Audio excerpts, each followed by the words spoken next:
I recently had somebody comment on my page, I can't wait for this to be over in regards to being in family court with their abuser. And I'm going to tell you all something that you're not going to want to hear. It's not over when you get that order.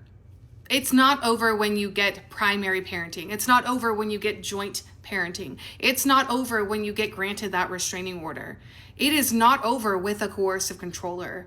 If you want to go back to normal, if you had agreed to some kind of parenting before and you want it to go back to exactly the way it was after they spun whatever story, it will not go back to the way it was. It will not be over. The coercive controller that you are up against in family court is going to continue the abuse. That is that post-separation abuse. It doesn't stop when you get that order. They're going to continue to call CPS. They're going to continue to call the police. They're going to continue to cyber stalk you. They are going to continue in finding loopholes and not paying the spousal support or child support. They're going to continue in involving other people. They're going to continue the smear campaign. They're going to bring in third parties, showing up at the exchanges, the new girlfriend, taking care of your kids. They're going to interfere with medical services with your kids, argue out what your kids are allergic to, argue out if they have ADHD, if they are autistic. They're going to interfere with as many things as possible. Yeah, sure, you can listen to these people online and your attorney saying you should consider first right of refusal. Is your abuser going to redefine what first right of refusal even means?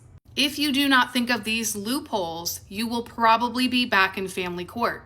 There's a lot of victims that don't think about these abusers finding loopholes, and there's a lot of attorneys out here that do not educate their clients on the loopholes. So when you are focused on things like it just being over or getting back to normal, you don't think about those loopholes. You don't realize that you could be back in family court. Even if you are in litigation for years off of that one motion, you could have another motion against you within a month and be back in court. So when I work with my clients, I am not just trying to get a parenting plan for you.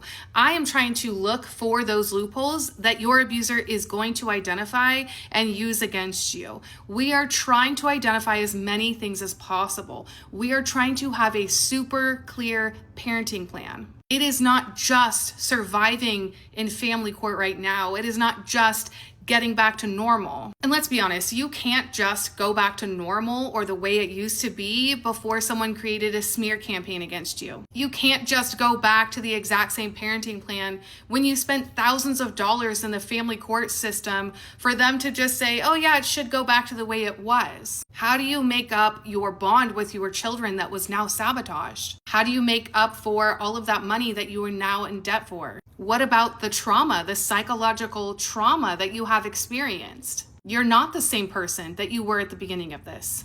And you're not the same person that you were when you escaped that relationship. And these are all things that I consider while I work on these cases for victims of coercive control.